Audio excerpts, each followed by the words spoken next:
Okay, so now that we know what the n-queens problem is, we're going to see how to implement this using the blueprint or the framework of the backtracking technique which we know.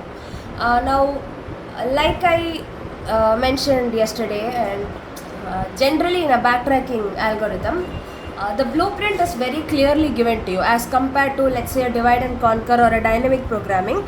There the steps are a little vague. It only tells you divide the input into so many halves, conquer the base case, combine. It doesn't tell you exactly how to divide or exactly how to combine. That is up to you to figure out based on the question. Similarly, if you take a dynamic programming question, you're only told you construct a table, you frame the optimal substructure, fill the table. You have to figure out what the optimal substructure is based on the question and the rules and so on and so forth. But if you take backtracking, the framework is very clearly spelled out. So you have three functions and you know what each function is going to do. You know that the generate states or get states function is going to give you all the candidate states. You know that the isValid function is going to check the constraints for the given state and return true or false. You know that the backtrack function is going to do two things. If it is an answer state, it will append it to the list of solutions. If not, it will take all valid candidates and it will recursively call the same function again.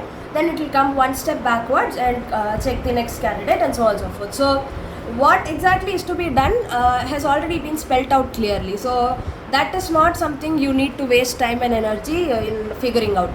The difficulty here is how do you represent the states. So if I take the chessboard, on a table I can place a chessboard and I can put queens out there and do things. But that is of course only for an 8x8 board. So when I have an arbitrary value of n, how am I going to represent it in my code or algorithm is the only tricky part here, because how you represent the state is what determines how the validity conditions are checked, how the candidates are going to be generated, like what are the candidates going to be, what your solutions are going to look like. Everything depends on how you define the states. So for the n-queens problem, we will see that there are two ways of defining the state. And what do I mean by defining the state is how do you represent the data given to you. So in your password problem which we looked at yesterday, you knew there was a password, you knew there were going to be 3 characters. So you used 3 variables x1, x2, x3. And if you were to code that problem in your isValid state function, it would be something like if x1 equals 0 and x2 equals 0, return false, something like that. So once you know you are going to represent the password in terms of x1, x2, x3, it becomes very easy to code. Similarly, how are we representing our chessboard or queens in this problem? That is what I mean by how you define the state. So now there are 2 ways of defining or representing our chessboard. We begin with a simple way. A chessboard, as you can picturize, is a sort of matrix or a 2-dimensional array. So we will use an n cross n 2-dimensional array, and the cells will all be initialized with false. Whenever we place a queen on a particular cell, we will set board of I of j equals to true for that particular cell. So it's going to be a Boolean n by n array. So this is how we are going to represent the state. So what do we do with this representation now? In the password guess example, we started with the first digit and progressively explored all possibilities. So if you look at this state space tree we drew here, you initially didn't know anything about the password. It was 3 empty dashes. You started by exploring all possibilities for the first character. Then in the next level, all possibilities for the second character, and then for the third character. So that's what we're also going to be doing here. We're going to progress in a systematic manner. So we will start by exploring the first row.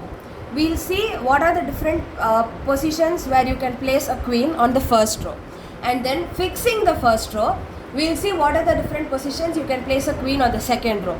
Then having fixed the first and second rows, we'll explore the third row, so on and so forth, until having fixed the first n-1 rows, we will explore the possibilities for the nth row. And that will give us one answer state. Now, once that answer state has been reached, as always, we will add that to our list of solutions. Then we will remove the last queen we placed, which was on the nth row, and we will put it on another cell in the same nth row. So we'll try all possibilities. Then we'll come one step back. We will see what are the different possibilities on the n-1 row. then on the n minus 2th row, so on and so forth until you explore all possibilities of the first row. So similar to your password guess example, we're going to progress row by row here. That is the step by step or the level wise hierarchy we're going to do. So we shall begin with the first row, proceed to place queens on the second, third up to the nth rows progressively at each level.